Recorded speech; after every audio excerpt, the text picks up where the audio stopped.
আসসালামু আলাইকুম সবাইকে ওয়েলকাম জানাচ্ছি আমার চ্যানেল রুমিস ফ্যাশনেবল হাউসে। আমি ফারহানা ইয়াসমিন রুমি আপনাদের মাঝে আরও একটি নতুন ব্লগ নিয়ে চলে এসেছি। আজকের ব্লগ শুরু করার আগে নতুন একটি প্রোডাক্ট দেখিয়ে তারপরে আমি ব্লগটি শুরু করব। তো নতুন প্রোডাক্টটি অনেক আগে এসেছে, আসলে সময় সুযোগের অভাবে আমি দেখাতে পারতেছি না। তো এই প্রোডাক্টটি দেখলে হয়তো আপনাদের ভালো লাগবে, এই জন্যই এটা আনবক্সিং করা। তো এটা হচ্ছে খুবই দরকারি একটি জিনিস এবং খুবই আনকমন। সব জায়গায় সব জিনিস পাওয়া যায় না, আর অনেক সময় অনেক কিছু আমরা নিতে চাই কিন্তু পাওয়া যায় না। তো আজকে আমি সেরকমই একটি প্রোডাক্ট আপনাদের সামনে নিয়ে এসেছি। খুবই সুন্দর, এরকম বক্সে আসবে।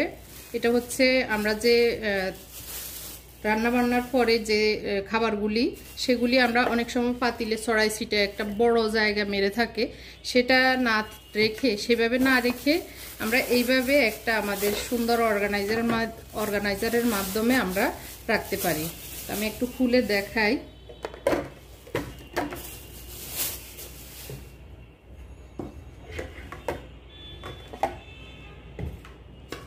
যে কোনো একটাকে নিচের ফাট ধরতে হবে আর কি, যে কোনো একটা। এটা হচ্ছে একদম গ্লাসের মতোই আর কি, তবে শাঁচ, এগুলো গ্লাস না। তো যে কোনো একটা রেখে তারপরে এইভাবে আরেকটা দিয়ে, তারপরে এইভাবে আরেকটা দিয়ে, এভাবে ঢাকনা দিয়ে রাখা যাবে। খুবই সুন্দর। আপনি একটা, দুইটা, তিনটা তরকারি রেখে অনায়াসে এইটা যে কোনো জায়গায় ক্যারি করে উপরে রেখে দিতে পারেন। আর এটা আপনি চাইলে এরকম দুইটা নিয়ে আরও বড় করতে পারেন, তাহলে আপনাদের আরও সুবিধা হবে। দুইটা নিলে দুইটাকে নিয়ে এভাবে একটার উপরে একটা সেলফ রেখে দিলে এরকম বড় হয়ে যাবে, তখন আরও জিনিস ঢুকাতে পারবেন। তো সবগুলোর উপরে এরকম ইয়ে দেওয়া আছে, ছিদ্র দেওয়া আছে। এই যে এখানে ছিদ্র দেওয়া আছে, এই যে হোল্ড করা আছে, আবার চাইলে ছিদ্র বন্ধও করা যাবে, তো সেই সিস্টেমও আছে। এই যে, তো এটা হচ্ছে উপরে, এগুলো ছিদ্র না, এগুলো ডিজাইন, সুন্দর একটা ডিজাইন। তো এটা একদম সিলভার হওয়ার কারণে এটা অনেক সুন্দর একটা গ্লেজ দিচ্ছে। আর একটার উপর থেকে একটা নিচ থেকে উপরের দিকে ভাপ যাওয়ার জন্য এই যে ছিদ্রগুলো দেওয়া আছে, তো যার কারণে আপনার গরম কিছু থাকলেও কোনো অসুবিধা নাই। তো আমি একটু কিভাবে আমি জিনিস রাখবো বা রাখি, এটা আমার জন্য আমি রাখবো, তো সেটা দেখাচ্ছি। খুবই আনকমন, খুবই সুন্দর। আপনারা যারা নিতে চান আমার ফেসবুক পেজ হরেক রকম প্রোডাক্টে অথবা স্ক্রিনে দেওয়া নাম্বারে আপনারা যোগাযোগ করে নিতে পারেন। ঢাকার ভিতরে হোম ডেলিভারি হবে, ডেলিভারি চার্জ 100 টাকা। ঢাকার বাইরে সে পরিমাণ সুন্দরবনের মাধ্যমে পাঠানো হবে, সেক্ষেত্রে ডেলিভারি চার্জ 150 থেকে 200 টাকা হবে। তো আমি একটু দেখাই কিভাবে এটার ভিতরে আমি রাখছি। এখন আমি দেখাবো এই যে কি কি সাইজের, কোন কোন সাইজের কোকারিজ ধরবে, মানে কোন কোন সাইজটা আমরা রাখতে পারবো বা কতটুকু আপনাদের মনে প্রশ্ন আসতে পারে। যেমন এটা একটা বড় মানে প্লেট, এই যে এগুলি হচ্ছে ভাতের প্লেট, তো আমরা এগুলিতে ভাত খাই। তো এটা যেমন এটা দিয়ে রাখতেছি, এটা ঢুকবে, এটার উপরে অনায়াসে আরেকটা দেওয়া যাবে। এই যে কোনো সমস্যা নেই, এটার ভিতরে জিনিস রেখে, খাবার রেখে, ভাত রেখে এভাবে রাখা যায়। তারপর এটাও আমি দিয়ে দেখাচ্ছি আপনাদের দেখার সুবিধার্থে। তাহলে এটাও ধরতেছে, এটা একটু নেওয়ার সময় এভাবে চাপ দিয়ে নিতে হবে। তারপরে আমরা এরকম একটা রাখতে পারি,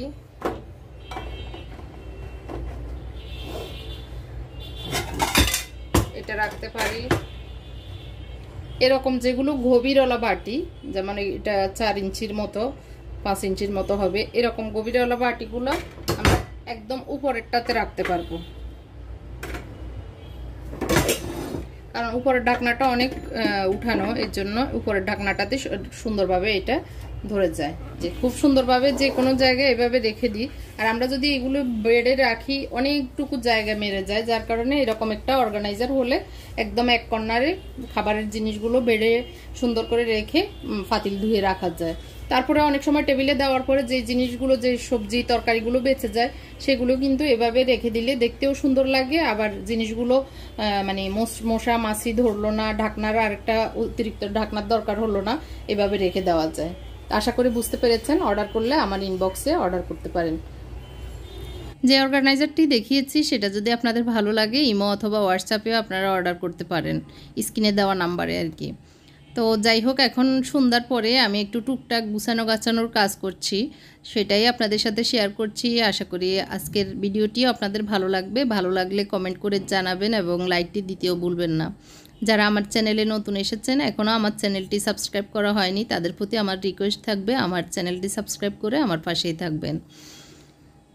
তো আমি প্রথমে ডিমগুলো ধুয়ে নিয়েছিলাম, সেগুলি ধুয়ে এখন এই শেলফটাতে রেখে দিচ্ছি। এই শেলফটাও আমার ফেসবুক পেজ হরেক রকম প্রোডাক্টে আছে, আপনারা চাইলে নিতে পারেন। جنت على حد الشوف يا أرض كريمة مضيافة وجمالها ناطق بحروف بلادي يا زين البلدان يا جنت على حد الشوف أرض كريمة مضيافة وجمالها। গত ব্লগটি দেখেছেন আমার দুপুরের রান্না এবং দুপুরের খাবার দাবার, তারই অংশ বিশেষ বিকেল টাইমটা। তো সকালে আজকে ভাত বসানো হয়নি, তো এখন এক পট চাউল মানে পোলাও চাউল ধুয়ে নিচ্ছি, রাইস কুকারে একবারে বসিয়ে দিব। ওদেরকে আসলে দুপুরে ইলিশ মাছ ভাজি দিয়ে খেয়েছিল, গতকালকের ভাত ছিল, আবার কেউ খায়নি, এরকম আর কি, দুপুরটায় ওই রকমই গিয়েছিল। তো এখন সবাই আছে, সবাই একটু খাবে, সেজন্য আমি পোলাও ভেবেছি, পোলাও একটু রান্না করি। আর আমার আপা বাড়ি মানে ফেনী থেকে একটু খাসির মাংস পাঠিয়েছে, তো সেটা একটু গরম করব। গত 2 দিন আগে পাঠিয়েছে, ওইটা ফ্রিজে ছিল আর খাওয়া হয়নি। বিরিয়ানি এবং খাসির মাংস আমার বোনের মেয়ে দুইজনেরই আল্লাহর রহমতে ছেলে মেয়ে মানে নাতি নাতনি হয়েছে, তো সেই উপলক্ষে নাতিনের নাম রাখা উপলক্ষে আর কি ছোটোখাটো একটা অনুষ্ঠান করেছিল। তো আমাদেরকেও তো যেতে বলেছিল, আমরা আমাদের পেরেশানি এবং আমাদের ব্যস্ততার কারণে যেতে পারিনি। তো যেহেতু যাই নাই, সেই জন্য আমাদের জন্য কিছু খাবার পাঠিয়েছিল, বিরিয়ানি এবং খাসির মাংস। তো বিরিয়ানিটা বাচ্চারা খেয়ে নিয়েছিল, তাও একটু খাসির মাংস আছে, ভাবলাম যে এখন আর এই বেলা কিছু না করি, এই রেডিমেড খাসির মাংসটা বের করে নেই। তো এই জন্য এখানে চটপট একটু পোলাও বসিয়ে দিয়েছি, একটু রসুন আর পেঁয়াজ দিয়ে দিচ্ছি, লবণ দিয়েছি পরিমাণ মতো, আর একটু তেল দিয়ে একবারে বসিয়ে দিয়েছি। এক পট রান্নার জন্য এই রাইস কুকারটা একদম পারফেক্ট আমি মনে করি, যারা ছোট ফ্যামিলি তাদের জন্য আর কি। আর একবেলা রান্না যারা অল্প স্বল্প রান্না করেন, বাচ্চাদের খিচুড়ি রান্না, তারপর পায়েস রান্না, এগুলি করা যায় খুব সহজে। তো যাই হোক, আমি এখন আমার জন্য সন্ধ্যার পরে আর কি আমি হেঁটে এসেছি বিকেলে। তো হেঁটে এসে এখন অনেকক্ষণ সময় গিয়েছে, এর ভিতরে কিছুক্ষণ মোবাইলও টিভি করেছিলাম। তো 8টার ভিতরে খেয়ে কমপ্লিট করব, তো এই জন্যই আমি এখন 7:30 বাজে। তো খাবারটা আমি খেয়ে নিই, তারপরে আসার সময় হেঁটে আসার সময় আমি বাজার করে নিয়ে এসেছিলাম, শুকনো বাজার আর কি, টুকটাক ঘরে ছিল না সেগুলি, তো ওগুলি গুছাবো। তো এই জন্য রাইসটাও বসিয়ে দিয়েছি আর আমার জন্য খাবারটা রেডি করে নিচ্ছি।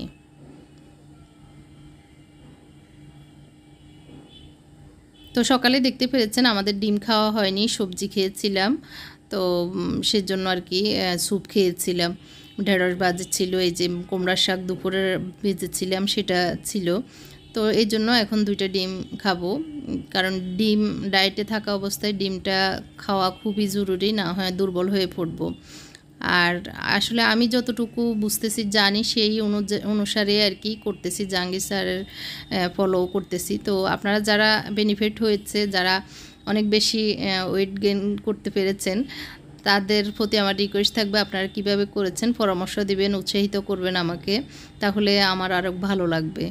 আর মানে কি করলে আর বেশি সহজ হবে, কি খাবার খেলে ভালো লাগবে, সেই বিষয়গুলো আমাকে কমেন্ট করে জানাবেন। এখানে দুপুরের একটু ইয়েতে ইলিশ মাছের পেঁয়াজ ছিল, তো সেগুলো একটু দিয়ে দিয়েছি, পেঁয়াজ বেরেস্তার মতো, আর ইলিশ মাছের গ্রান লাগবে পোলাওতে, এর জন্য তো একটু লবণ চেক করে নিচ্ছি ঠিকঠাক আছে কিনা। আর একটু পানি দরকার ছিল, সেজন্য একটু পানি দিয়েছি, কারণ পানি মনে হয়েছিল একটু কম হবে এর জন্য। তো আমি হিটটা একটু কম দিয়েছি, আর আমার খাবার যেহেতু রেডি হয়ে গেছে, আমার খাবারটা খেয়ে নিই।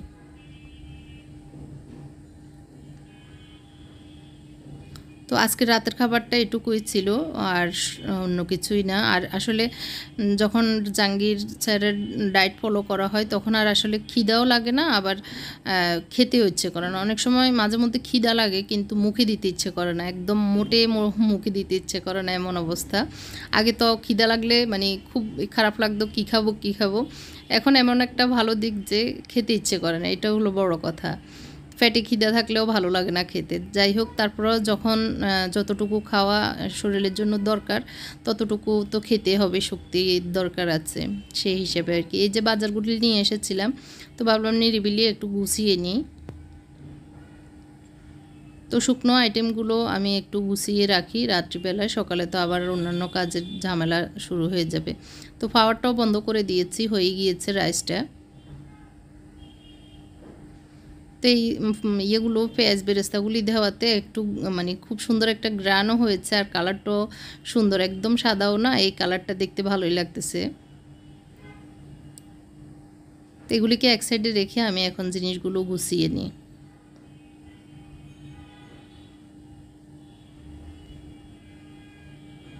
তো আজকে যা যা এনেছি, একটা মাছি মারার জন্য স্প্রেটা এনেছি, এত বেশি মাছি হয়ে গিয়েছে।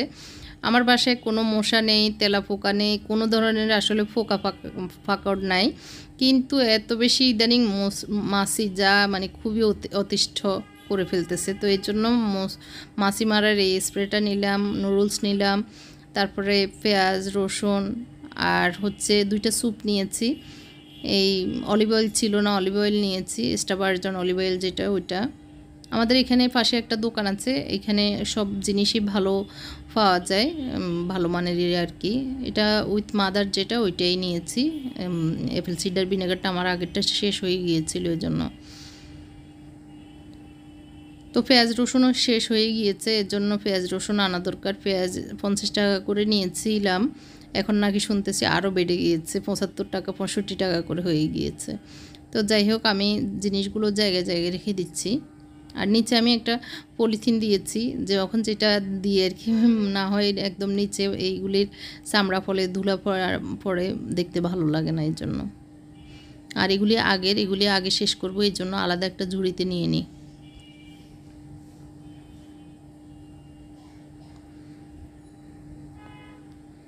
তো আসলে আমরা নারীদের আসলে কাজের কোনো শেষ নাই, টুকটাক টুকটাক করতে করতে সারাদিন অনেকগুলো কাজ করা লাগে, যেটা আসলে অনেক পুরুষেরা বুঝেও না, যে আমরা মনে হয় সারাদিন বসে আছি। তো একটার পর একটা যে কাজ কিভাবে চলে আসে আমরা নিজেরাও বুঝি না, একটা শেষ করলে মনে হয় শেষ না, আবার আরেকটা চলে আসে।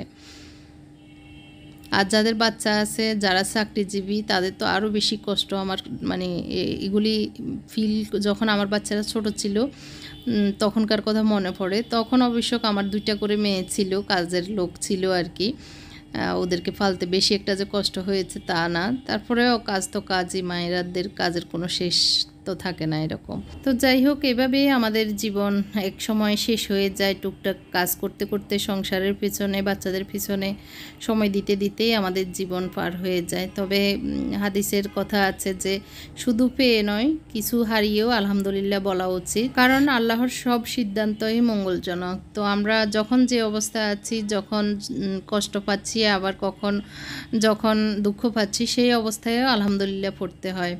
তো আল্লাহ শুকরিয়া, আল্লাহ যখন যে অবস্থায় রেখেছেন। গত কয়েকদিন আমাদের যে কত পেরেশানি গিয়েছে, কত দৌড়াদৌড়ি গিয়েছে, যেটা আপনাদেরকে বলে বোঝাতে পারবো না। আমার বিশেষ করে মানে কলিজাতে ছিল না। তো আল্লাহর শুকরিয়া, আলহামদুলিল্লাহ, আল্লাহ শুকরিয়া। আপনাদের দোয়া, আল্লাহর রহমত এবং সবার দোয়া আছে বিদায় আল্লাহ আমাদের সেই টেনশন পেরেশানি থেকে মুক্ত করেছেন। তারপরে এখনও মানে একদম যে 100% মুক্ত হতে পেরেছি তা না। আমি আমার হাজব্যান্ডকে নিয়ে যে গত কয়েকদিন পেরেশানিতে ছিলাম, আপনারা অনেকেই জানেন, অনেকেই গত ব্লগে কমেন্ট করেছেন যে এখন ভাইয়ের কী অবস্থা। তো আসলে যে পরীক্ষা নিরীক্ষাগুলি এখন লাস্টে করিয়েছি, সবগুলোতে ভালো রিপোর্ট এসেছে, আল্লাহর মতো ওই রকম কোনো চিন্তা নেই বলেছে আর কি। তারপরে আমার মনে হচ্ছে প্রথম রিপোর্টে যেহেতু একটু খারাপ এসেছে, আবারও আমার মানে মনের কথা আর কি, যে আবারও পরীক্ষা করে আবারও শিওর হব। তো সেই ইয়েতে আছি। তবে কিছুদিন একটু, যেহেতু আমার হাজব্যান্ডের নিজেরও তো আসলে মন মানসিকতা একটু হলেও দুর্বল হয়েছে, যদিও অনেক আল্লাহর রহমতে মানসিক খুব শক্ত আছেন আমার হাজব্যান্ড, ওই রকম মানে ভেঙে পড়ার মতো মানুষ না। তারপরেও তো একটা কিছু ধাক্কা আসলে কিছু না কিছু মানে মানসিক পেরেশানি যায়। তো আমি চিন্তা করেছি আর কি কিছুদিন যাক, আর একটু পরীক্ষা নিরীক্ষা করে তারপরে আমি টেনশন মুক্ত হব আর কি। আর আলহামদুলিল্লাহ, আল্লাহ পাক যে এতটুকু অন্তত শোনার তৌফিক দান করেছে, সেই মহান রব্বুল আলমিনের প্রতি শুকরিয়া আদায় করে শেষ করতে পারবো না। আসলে জন্ম মৃত্যু সবই তো আল্লাহর হাতে। তারপরেও অনেক সময় আছে খুব তাড়াতাড়ি কোনো কিছু হয়ে গেলে, বিপদ এসে গেলে তখন যে কী কষ্টের, তখন আসলে যার হয় সে বুঝে যে তার কষ্টটা কেমন। তো আল্লাহ যেন আমাদেরকে ওই রকম পর্যায়ে না নেক, সারা জীবন যেন একটু একসঙ্গে থাকতে পারি সেই তৌফিক দান করে আল্লাহর প্রতি, এটাই দোয়া। তো বাপের খেদমত করতেছে ছোটজন, আর উনি এসেছেন একটু আগে। আসলে পুরুষের ডায়েট কন্ট্রোল করতে গিয়ে তেমন ম্যানেজ হয় না, কারণ সারাদিনে অফিস আদালতে দৌড়াদৌড়ি করতে হয়। তো ওনার টাইমলি খাওয়াটা হচ্ছে না, না হয় এমনি ভাত রুটি ওগুলো খাচ্ছে না, প্রোটিন জাতীয় খাবার দাবার খাচ্ছে আর কি। তো উনি এসে খেয়ে এখন ওষুধগুলি মানে ভরা পেটের ওষুধগুলি খাচ্ছে, আর আমাকে আমার গুলি দিচ্ছে। আর উনি দিলে আমি খাই, না হলে আমি আসলে ওষুধের ব্যাপারে খুবই গাফেল, কারণ ওষুধ খেতে আমার একটু ভালো লাগে না, তারপরেও এখন অবস্থার পরিপ্রেক্ষিতে খেতে হয়। তো আজকের মতো এখানে বিদায় নিই। আজকের ব্লগটি যদি ভালো লাগে কমেন্ট করে জানাবেন, কোন বিষয়টা ভালো লেগেছে সেটাও কমেন্ট করে জানাবেন। আজকের মতো এখানেই বিদায় নিই। আল্লাহ হাফেজ, আসসালামু আলাইকুম।